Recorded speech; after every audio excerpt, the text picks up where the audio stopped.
ስልጣንም ፖለቲካን በቃኝ ጨርሻለሁ።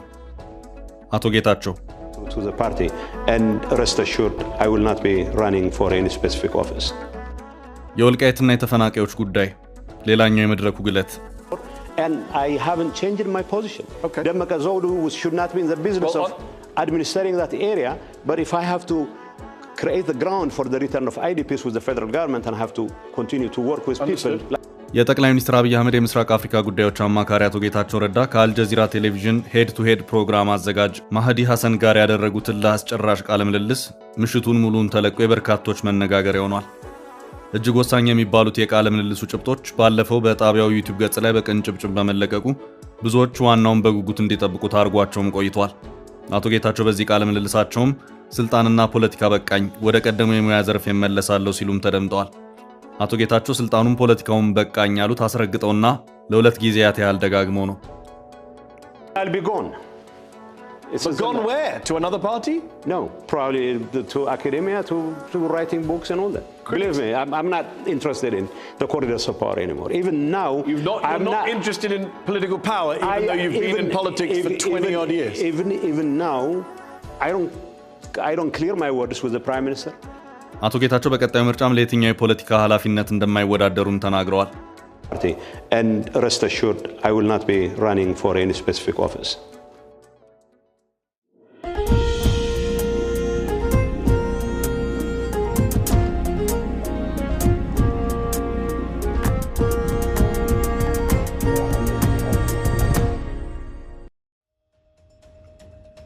አንድ ሰው የአልጀዚራው ሄድ ቱ ሄድ ፕሮግራም እንግዳ ሆኖ ሲቀርብ ጥያቄዎች የሚቀርቡለት ከሶስት አቅጣጫ ነው።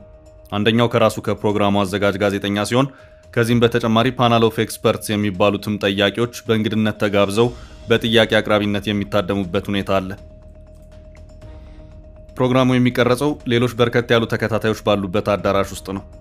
ሌላኛው ጥያቄም በሶስተኛ ደረጃ ለእንግዳ የሚሰነዘረውም ከነዚህ የአዳራሹ ታዳሚዎች ጭምር ነው። ይህ ፕሮግራም እንደ ሌሎች ቃለ ምልልሶች ጋዜጠኛውና ተጠያቂው ብቻ ስቱዲዮ ዘግተው በጥያቄና መልስ የሚጨርሱት የተለመደው አይነት ቃለ ምልልስ አይደለም። ይህም በመሆኑ ተጠያቂ ሰው ከሶስት አቅጣጫ የሚወረወሩለትን ጥያቄዎች በአግባቡ እየተረዳ ተገቢ ምላሾች መስጠት ግድ የሚል ይሆናል። በዚሁ መሰረትም አቶ ጌታቸው በዚሁ 49 ደቂቃ በሚሆነው የተሟሟቀ የትንቅንቅ መድረክ ላይ ከሶስቱም አቅጣጫ የተሰነዘሩትን ጥያቄዎች አስተናግደዋል። የአዲስ ስታንዳርድ ጋዜጠኛና ኤዲተር ጸዳለ ለማ፣ በአፍሪካው ቀንድ የሰላምና ግጭቶች ዙሪያ ትኩረቱን አድርጎ ጥናቶችን የሚሰራው ፕሮፌሰር ኬቲል ትራምቮል እና የኔክሰስ ፎረም ፎር ሪሰርች ኤንድ ኤክስኪዩቲቭ ዳይሬክተር የሆነው ብስራት ለሜሳን በፓናል ኦፍ ኤክስፐርት ጠያቂነት ጥያቄዎቻቸውን ለአቶ ጌታቸው እንዲያቀርቡ የተመረጡ ናቸው። ብስራት ለሜሳ በመድረኩ ላይ ድጋፋቸውን ለመንግስትና ለአቶ ጌታቸው በማሳየት የመድረኩን ግለት በተወሰነ ደረጃ ረገብ ለማድረግ ሙከራዎችን ሲያደርጉ ታይተዋል። በሌላ አቅጣጫ ደግሞ ጸዳለ ለማና ፕሮፌሰር ኬቲል ትራምቮል ልክ እንደ ሄድ ቱ ሄድ ፕሮግራም አዘጋጅ ማህዲ ሐሰን ለአቶ ጌታቸው ፈታኝ ያሏቸውን ጥያቄዎች ያቀረቡበት ጥበብ የተሞላበት ስልትም ጎላ ብሎ ታይቷል። በዚሁ የሄድ ቱ ሄድ ትንቅንቅ ጋዜጠኛው ማህዲ ሐሰን የቤት ስራውን በሚገባ ሰርቶ የገባ መሆኑን አሳይቷል። ጥያቄዎቹ ግልጽ፣ እጥር ምጥን ያሉና በመልስ ሂደት ውስጥም ተጠያቂው መፈናፈኛ እንዲያጣ በሚያደርግ መልኩ በተከታይ ጥያቄዎች ወይም ፎሎ አፕ ኩዌስችንስ የሚያጣድፍ ነው። አቶ ጌታቸውም ይሄው እስትንፋስ የሚያሳጣና በአናቱ የሚከታተል የጥያቄ ናዳ ገጥሟቸው ታይቷል። እሳቸውን የመድረኩን ግለት ከፍ በሚያደርግ መልኩ ምላሻቸውን ሰጥተዋል። አቶ ጌታቸው ለተጠየቋቸው ጥያቄዎች ተገቢ ነው ያሏቸው ምላሾች ቢሰጡም በህይወታቸው ከሰጧቸው ቃለ ምልልሶች እጅግ ፈታኝ ነው ብሎ ሊይዙት በሚችሉት ፕሮግራም ላይ ተገኝተዋል ማለት ይቻላል። በሌላ አቅጣጫ አቶ ጌታቸው ከጋዜጠኛው ከፓናል ኦፍ ኤክስፐርትስ እና የአዳራሹ ታዳሚ የቀረቡላቸውን ጥያቄዎች በሙሉ ምላሽ ለመስጠት ያደረጓቸው ጥረቶች በብዙዎች አድናቆትን አትርፎላቸዋል።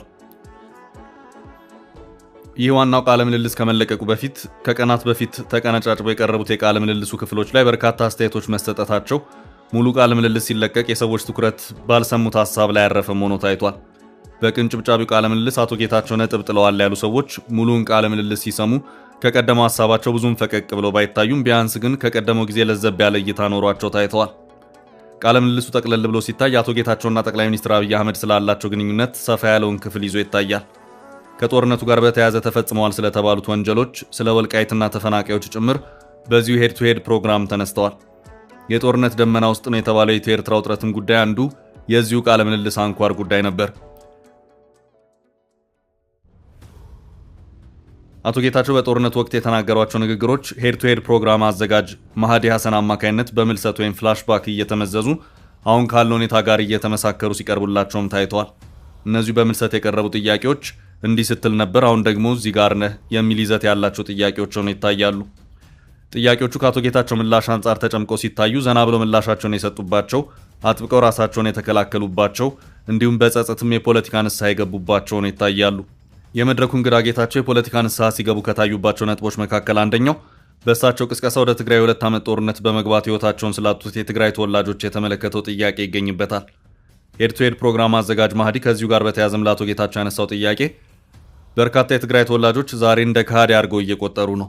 ይህ ሊሆን የቻለው ደግሞ በዚያ ጦርነት ወቅት ባቀረብከው የክተት ዝመቱ ጥሪ ብዙዎች ወደ ግንባር ከተመሙ በኋላ ለእልቂት በመዳረጋቸው ነው። በጊዜው ባደረግከው የጦርነት ክተት ጥሪ በ10 ሺዎች የሚቆጠሩ ወጣቶች ጥሪውን ተቀብለው በመነሳሳትና እንዲዋጉ አድርገዋል። አሁን ግን የእነሱን ስቃይ ያቀነባብሯል የተባለው መንግስት ጋር በመሆኑ በርካቶች ክህደት እንደፈጸመ ሰው አድርገው ያስባሉ። ያን ጊዜ ላደረግከው የክተት ቅስቀሳና ዛሬ ደግሞ እንደከዳሃቸው ለሚያስቡ ሰዎች ምን የምትለው ነገር አለ የሚለው ጥያቄ አቶ ጌታቸውን ልክ ነው ብለው ራሳቸውን እንዲከላከሉ ያደረገ እንደዚሁም ልክ ያልሆነበት ክፍልም ነበር በማለት በአደባባይ የፖለቲካ ንስሐን እንዲገቡ ያደረገው ነውም ታይቷል። አቶ ጌታቸው ልክ ነው ያሉት የትግራይ ተወላጆች ራሳቸውን መከላከል በአንድ ላይ ወጥተዋል መባሉን ነው። ጌታቸው ረዳ እዚሁ ሁለት ነገሮች አሉ። ተጋሮች ራሳቸውን ለመከላከል በጅምላ መውጣታቸው ትክክለኛ ነገር ነበር። እነሱን ተነሱ ብዬ ጥሪ ማቅረቤም ትክክለኛ ነገር ነበር። ነገር ግን እኛ እንደ አመራር አባላት ህዝቡን ክፉኛ መክዳታችን ግን አግባብነት ያልነበረው ነው በማለትም ሌሎች ጓዶቻቸውን አካተው ጸጸታቸውን ገልጸዋል። እኔም የዚያ ውድቀት አካል ነኝ፣ ይህ እስከ መቃብር የሚሸከመው ሀቅ ነውም ሲሉ አቶ ጌታቸው ጸጸታቸውን በአደባባይ አሰምተዋል።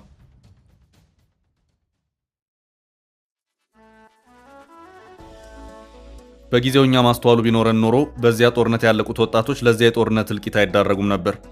አሁንም ቢሆን እንደ መሪያ ጥፋት መደገም የለበትም ባይነኝ ሲሉም አክለዋል። አቶ ጌታቸውን ከፈተኑት ጥያቄዎች መካከል አንዱ የወልቃይት ተፈናቃዮች ጉዳይ ነው። እንደሚታወሰው አቶ ጌታቸው ከሳምንታት በፊት ወደ ወልቃይት አምርተው ሁመራ ላይ ከነ ኮሎኔል ደመቀ ዘውዱና አሸተ ደምለው ጋር በመሆን በአንድ መድረክ ላይ የታደሙበት ሁኔታ ነበር።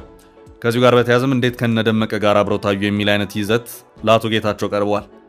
የአቶ ጌታቸው ምላሽ የነበረው መሬት ላይ ያለውን ችግር መፍታት ካለብህ መነጋገር የሚኖርብህ እዛ ቦታ በስልጣን ላይ ካሉ ሰዎች ጋር ነው። በተያዙት ቦታዎች ያለውን አስተዳደር የፌዴራል መንግስት ማፍረስ እንዳለበት አምናለሁ። ተፈናቃዮችም ወደ ቀያቸውና ቤታቸው እንዲመለሱ ካስፈለገ ከፌዴራል መንግስቱ ጋር በትብብር መስራት ያስፈልጋል ሲሉም ተናግረዋል። ጋዜጠኛውም በአንድ ወቅት ከአንድ ዓመት በፊት ህዝቡን ያፈናቀሉ ሰዎች እዚያ ቦታ እስካሉ ድረስ ተፈናቃዩን ወደ ቀየው መመለስ አደጋ ነው ብለው ነበር። አሁን ደግሞ አፈናቀሉ ካሏቸው ሰዎች ጋር ቁጭ ብለው ሲመክሩም ይታያል። ነገሩ እንዴት ነው የሚል ጥያቄን አስከተለ። ጌታቸውን መለሱ። እኔ ትግራይ ጊዜያዊ አስተዳደር ፕሬዝዳንት በነበርኩበት ወቅት በዚያ ቦታ ያለው የአማራ ታጣቂዎች እንዲወጡ መከላከያና ፖሊስ አካባቢውን እንዲቆጣጠርና ቅድመ ጦርነት የነበሩት ሚሊሻዎችም የጸጥታ ማስከበሩን ስራ እንዲሰሩ ከፌዴራል መንግስቱ ጋር ተስማምተን ነበር። የአቋሜ ዛሬም አልተቀየረም። ተፈናቃዮች ወደ ቀያቸው እንዲመለሱ በማድረጉ ረገድ ያን አካባቢ በማስተዳደሩ በኩል ግን በህጋዊ አስተዳደር ውስጥ ምንም አይነት ግንኙነት የሌለው ደመቀ ዘውዱና ከፌዴራል ጋር መነጋገር አለብኝ ሲሉ ምላሻቸውን ሰጥተዋል። And I haven't changed my position. Okay. Demeka Zewdu should not be in the business of administering that area, but if I have to create the ground for the return of IDPs with the federal government and have to continue to work with people.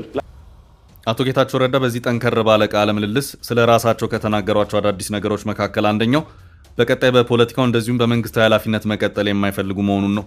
ከዚሁ ጋር በተያያዘም ወደ መጻፍና የማስተማር ስራ ውስጥ እመለሳለሁ፣ እንደዚሁም በምርጫም አልወዳደርም ሲሉም ተሰምተዋል። ከሁለት አስርት ዓመታት በላይ በከፍተኛ የመንግስትና የፖለቲካ ስልጣን ላይ የቆዩት አቶ ጌታቸው በዚሁ ቃለ ምልልስ በግልጽና በማያሻማ ቋንቋ ከዚህ በኋላ በቃኝ፣ የህይወት አቅጣጫ ሌላ ነው ሲሉ ተደምጠዋል። አቶ ጌታቸው ይህንን ያሉት በ2016 ቃለ ምልልስ ባደረግንበት ወቅት የመንግስት ሚኒስትርና የህወሓት ቃል አቀባይም ነበርክ። አሁን ደግሞ በጠቅላይ ሚኒስትር አብይ አህመድ መንግስት ውስጥ የህወሓት ተቃዋሚ ሆነሃል።